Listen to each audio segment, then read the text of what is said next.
Uruguay está dando pasos muy importantes. Yo siempre recuerdo un comentario de hablar con un preso que hablaba siempre de cómo lo impresionó el hecho de que la cultura era lo único que permanecía en la persona, que había perdido todos sus demás derechos, pero sus derechos culturales estaban intactos. Un país próspero, con un gobierno izquierdista que sabe gobernar, que está con nosotros uno de los grandes representantes de la cultura uruguaya, Hugo Achura.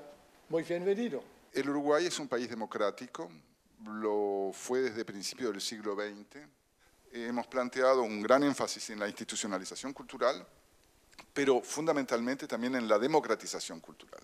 Hemos creado una cosa que se llama Centros MEC, que es Centros del Ministerio de Educación y Cultura, que se dispersan en toda la población uruguaya, pero además hemos creado lo que se llama en la Dirección Nacional de Cultura un área de ciudadanía cultural. Y tiene como un slogan o un moto que es desarrollo cultural para todos, sin puertas, sin tranqueras, sin fronteras y sin rejas. Una política cultural que no sea solo para los artistas o solo para la clase letrada o la clase media. Y es la de producir cultura.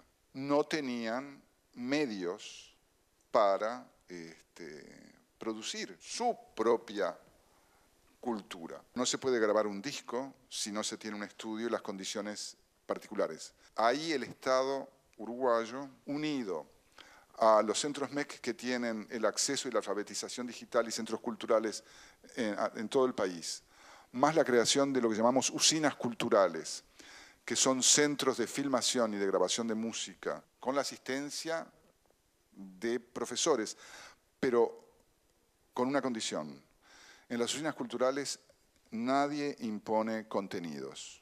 Tenemos unas cosas que llamamos fábricas de cultura. Mujeres o jóvenes de población vulnerable hacen emprendimientos de saberes u oficios tradicionales. Y es un emprendimiento no solamente cultural, sino es un emprendimiento económico, cultural, que le permite crecer.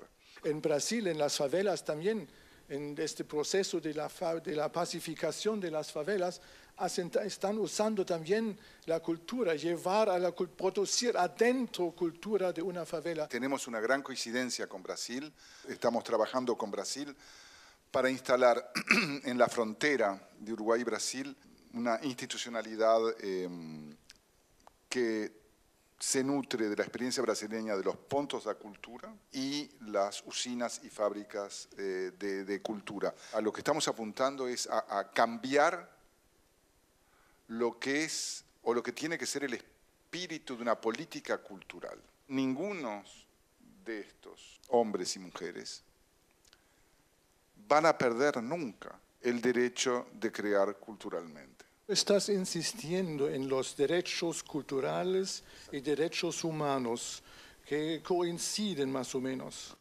Exactamente. Creo que los derechos humanos no son solamente el derecho a vivir en libertad, sino que los derechos humanos son el derecho a vestirse como quiera, el derecho a ser quienes quieren ser. En Bolivia estamos en caminos similares, pero para salir de ese concepto de la cultura hegemónica, nosotros hablamos de culturas. En un momento nosotros hablamos de sistema de culturas, pero sí con este concepto de culturas. Comparto totalmente. ¿Cómo ha cambiado la cantidad de recursos? Ha crecido enormemente. Hay programas especialmente dirigidos a los jóvenes, que nos preocupan mucho. Por otra parte, los museos son gratis. Tu proyecto cultural no es solamente democratizar el acceso a la cultura, sino a la producción. No es fácil producir cultura.